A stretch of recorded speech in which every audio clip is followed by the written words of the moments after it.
क्योंकि उसके दोषी कोई और नहीं, हम हैं। हम आत्मग्लानि है।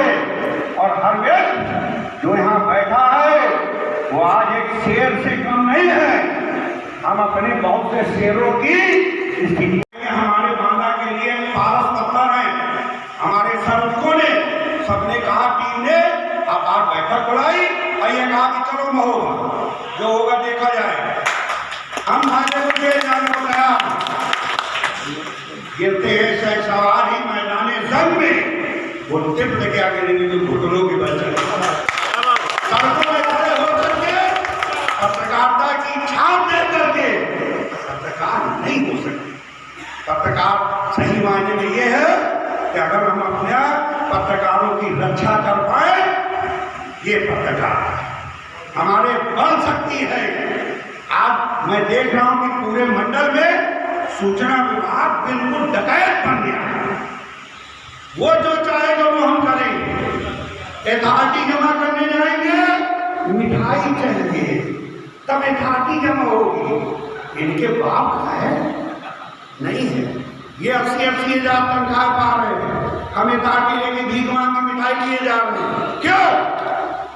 कभी हमें समझो, हम पे आदरणीय महासचिव जी से वार्ता हुई, इरफान भाई से हुई, रतन भैया से हुई, पीटी जी से हुई, और यह तय हुआ कि अगर लड़ाई लड़नी है तो शक्ति के साथ। साथियों हम कहते हैं कि अगर इससे घुस गया है तो थोड़ा और हाथ लगा दें। साथियों ये भी तो कर सकते हैं ना, क्योंकि मदद कर दी, उसको बताएं भी ना। साथियों मेरे कार्यकाल में बांदा के वास्तविक पत्रकारों के साथ अनशन में बैठ गए। हमारे यहाँ कप्तान थे उदय शंकर जायसवाल जी, उन्होंने मुझसे कहा कि क्या हो रहा है। मैंने कहा न्याय के लिए लड़ा है, न्याय चाहिए। शासन ने हमारी बातों को, हमारी आवाज को सुन करके उनको लाख 1.5 लाख रुपए शासन ने दिया। हमको ये तो नहीं था कि चला गया, जब तक हम जिंदा हैं तो भाई साहब घर वाली बात क्या है आगे बताता। पत्रकार है, शादी का पत्रकार, कितनी गंदी बात है। आप सोचिए, बड़ा शर्म आती है इस बात को सुन के। ये कितना अच्छा चौथा स्थान ये हो गई कि हम लोग एक दूसरे को देख के कहते हैं नहीं, उसको नहीं, इसकी जरूरत नहीं है। थोड़ा सा मन विचार बनाइए। आज हम यहाँ इकट्ठा हुए हैं, सबके पास काम है, और अगर सब साथी सब बुजुर्ग आए हैं, आज यहाँ से कुछ नहीं है। और क्या आया, हमारा एक साथी भी बैठा था, उसने कहा कि दत्ता जी जो कागज है तुम पैसा ले लो, चुका के बैठ जाओ। हमने कही भाई साहब 3 दिन लगने तो वही खदाएंगे ऐसी तेजी करके, हमें 500 पैसा है जो अनहोनी चीजें नहीं आ रहे। और सबने इससे कहा कि हमको पूरे देश को हमारे प्रधानमंत्री जी आयुष्मान कार्ड दे रहे हैं, हमको नहीं मिलेगा क्या? हमारे 6 बच्चे नहीं है क्या? बदायूं जिला प्रेस क्लब के सदस्यों ने मांग करके सबके आयुष्मान कार्ड बनवाए। हम कहाँ खड़े हैं, हमारी जमीन कहाँ है, अभी हमने नहीं सोचा। उसके दोषी हम कोई नहीं। हमने क्या किया, हम ब्यूरो चीफ बन के बड़ी हमको बन गए। 3 जॉब में और पा लिए। हमने कहा भैया तुम क्या करो? अरे बोले कभी खेती करो भैया। अरे हमने कहा खेती छोड़ो यार, कहते आओ मैं डंडी पकड़ लो, हमारे ऑफिस में आ जाओ, हम तुम्हें बना देंगे पत्रकार। यार कैसी बातें कर रहे हैं, और तुम्हें कभी लूटो तुम। हमने जिनको पैदा करके चेला बनाया, उसने 73वें कलयुग के उसमें गुरु बन गया। तुमने कही यार तुम छोड़ो यार, तुम तो कहीं बैठे ना, हमारा उधर बैठे यार, हाँ 5 नंबर से हमारा होगा भैया। कितने दिन क्या कर रहे हैं वो लोग? बालू माफिया हमको किस रूप से सुसज्जित कर रहे हैं आप सोचिए। पीछे क्या बोलते हैं, शब्द फैला फैला के जिता रहे हैं, वो हम को बना रहे हैं। क्यों? 500 दयोग नहीं, ऐसा नहीं, मतलब माना है भी, हमें बहुत माना। हम जात तोड़न नहीं 500 दे, अरे गाड़ी तो सबको दे दे, अरे अपनी गाड़ी में कैसे लगने 500 में घर चल रहे भाइयों। मेरा आपसे अनुरोध, आप सब लोग आए, हमने एक और विचार किया और आगे बढ़े। बांदा प्रेस क्लब ने पिछले वर्ष समस्याओं को सुनने के लिए कोई सक्षम व्यक्ति तैयार नहीं होता था जो उनकी समय पर मदद करे। मैंने दर्जनों संगठन ज्वाइन किए हैं 51 वर्ष की पत्रकारिता में। मैंने देखा कि जब सुरेश चंद्र गुप्ता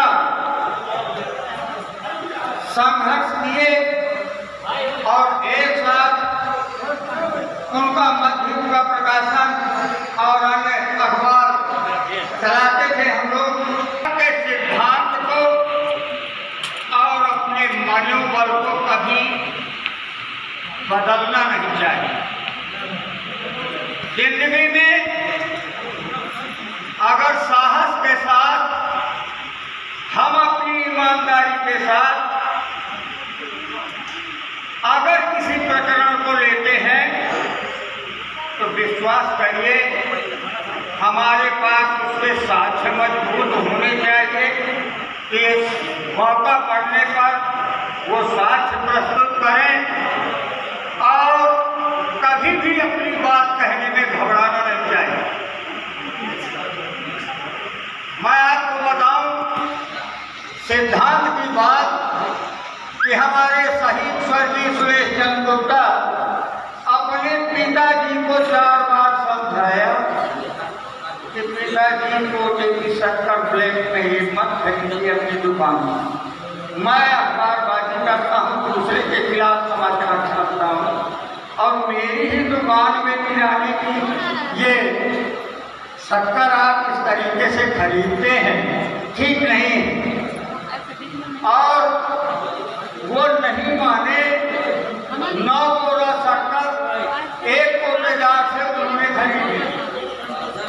इधर से सुरेश चंद्र गुप्ता ने तुरंत सूचना थाना अध्यक्ष मलेश को दिया कि गवेर बाजार में केदारनाथ गुप्ता की दुकान में 9 बोरा शक्कर खरीदी गई और वहां से थाना अध्यक्ष पुलिस वालों को लेकर आए और 9 बोरा शक्कर बराबर उनको पिताजी को उनको लेकर के कोतवाली पहुंच गए। बाद में मुझको पता चला कि सुरेश के पिताजी थाने पहुंच गए। मैं तुरंत साइकिल उठाई और वहाँ पहुंचा। मैंने कहा यार भाई साहब इनको यहाँ 9 बोरा शक्कर बराबर हुई इनकी दुकान में। अरे मकान सुनो तो उनको पता है ये कौन मैंने कहा पिताजी हैं।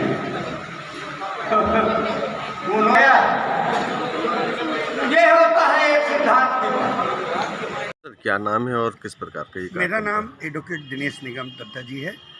मैं वर्तमान में बांदा प्रेस क्लब बांदा का अध्यक्ष हूँ और आज जो ये हमारा कार्यक्रम हुआ हमने इस बात को लेकर के किया कि बुंदेलखंड के चारों जिलों में चित्रकूट धाम मंडल के चारों जिलों में सूचना विभाग का जो आतंक चल रहा है और जिस तरह अधिकारी में शासन प्रशासन के अधिकारियों को गुमराह किया जा रहा है, उनसे पीछा छुड़ाने के लिए, उनसे बचने के लिए, अपना सम्मान बचाने के लिए, अपने साथियों का सम्मान बचाने के लिए आज हम लोगों ने हमीरपुर, महोबा, चित्रकूट, बांदा चारों जिलों के पत्रकारों को बुला करके लगभग 300 लोगों ने एक मत में इस बात को स्वीकार किया कि हमको माननीय मुख्यमंत्री जी को एक ज्ञापन के रूप में इन आताताइयों से पीछे छुड़ाना चाहिए। सर क्या नाम है और किस प्रकार की याचिका? मेरा नाम सचिन चतुर्वेदी है, बांदा प्रेस क्लब का मैं महामंत्री भी हूँ और आज हम लोग ने बांदा प्रेस क्लब के माध्यम से एक चित्रकूट धाम मंडल के पत्रकारों का एक सम्मेलन किया सम्मेलन करने की वजह ये थी कि हमारे बांदा सहित पूरे चित्रकूट धाम मंडल में सूचना विभाग और सरकारी विभाग अधिकारी वगैरह इतने निरंकुश हो चुके हैं कि पत्रकारों को पत्रकार ही नहीं मानते। कई बार तो ऐसा होता है कि जो फर्जी पत्रकार है या जो जिनका पत्रकारिता से कोई वास्ता नहीं है वो आकर के अधिकारियों के यहाँ बैठते हैं, उनकी गुलामी करते हैं, जिसके चक्कर में असली पत्रकारों को, वास्तविक पत्रकारों को नुकसान होता है, उनके मान सम्मान पर बात आती है। आज इसी को लेकर के कि जो पत्रकारिता कर रहा है वो तो अपने संस्थान में बैठ करके खबर लिख रहा है और जिसके पास फालतू टाइम है वो बैठ करके अपराधियों अधिकारियों की चापलूसी कर रहा है। इन्हीं सबको लेकर के बुंदेलखंड कि इस तरह के अब पत्रकारों का एक संगठन बनाने पर बात हुई है और हमने 10 सूत्री मांगे तैयार की हैं, जिसका ज्ञापन हम कमिश्नर महोदय के माध्यम से हम मुख्यमंत्री योगी आदित्यनाथ जी को भेजेंगे और इसमें सभी बुंदेलखंड के चित्रकूट धाम मंडल के सभी पत्रकार और संगठनों का इनका सबका सहयोग प्राप्त हुआ। सब लोग आए, लगभग 2 सैकड़ा की संख्या में हम पत्रकार बंधु एकत्रित हुए, एक मंच के पर एकत्रित हुए और एक ये लंबी लड़ाई लड़ी जाएगी। और हमारी मांग प्रमुख रूप से ये भी है कि यहाँ पर जो अधिकारी कर्मचारी वर्षों से जमे हुए हैं, तय सीमा से अधिक सरकारी नियमावली है, कर्मचारियों की नियमावली है, जो तय सीमा से अधिक हो जाए उनका ट्रांसफ़र कर दीजिए, ताकि अगर वो यहाँ पर रहता है तो निश्चित रूप से अपने लिए कुछ फ़ायदे की चीज़ बनाएगा। तो ये जो मुख्य रूप से हमारा था वो सूचना विभागों को लेकर के था। सूचना विभाग मनमानी करता है, बालू माफियाओं से षड्यंत्र करके अपना पैसा बनाता है और पत्रकारों को मान सम्मान पर उनकी आँच आती है। तो आज इसी को लेकर के एक आयोजन था, बहुत आयोजन सक्सेसफुल रहा। सभी पत्रकार साथियों का मैं धन्यवाद अदा करना चाहता हूँ। धन्यवाद। आज बांदा प्रेस क्लब की बैठक हुई, इसमें क्या मसौदे तैयार किए गए हैं, क्या निर्णय लिया गया है? आज बांदा प्रेस क्लब बांदा के द्वारा मंडल के चारों जनपदों से आए हुए बांदा प्रेस क्लब के अलावा अन्य संगठनों के साथियों ने के साथ आज यहाँ पर एक अहम बैठक का आयोजन हुआ था, जिसमें पत्रकारों पर होने वाली समस्याओं, जिस समस्याओं से पत्रकार ग्रसित है, उसके लिए एक आवाज़ उठाई गई और उस आवाज़ के माध्यम से सभी लोगों को बताया गया कि किस किस लोगों ने क्या क्या जो कार्य हुए हैं, किए गए हैं, उचित थे कि अनुचित थे। उसी क्रम में आज सभी लोगों ने अपनी अपनी बात रखी और संगठन के साथ मिलकर बढ़ चढ़ कर के हिस्सा लेने की बात कही है। और आने वाले समय पर यह भी निर्णय लिया गया है कि मंडल के चारों जनपदों के अलावा पूरे बुंदेलखंड को जोड़ने का एक कार्य किया जाएगा, जिसका सभी ने समर्थन किया है, ताकि हमारे पूरे बुंदेलखंड के पत्रकार साथी एकजुट हों और एकजुट होकर के एक बुंदेलखंड के लिए निर्णायक लड़ाई लड़ने के लिए संकल्पित हों। क्या नाम है आपका? मेरा नाम सुनील सक्सेना है, मैं पत्रकार हूं और वर्तमान में बांदा प्रेस क्लब का सचिव हूँ।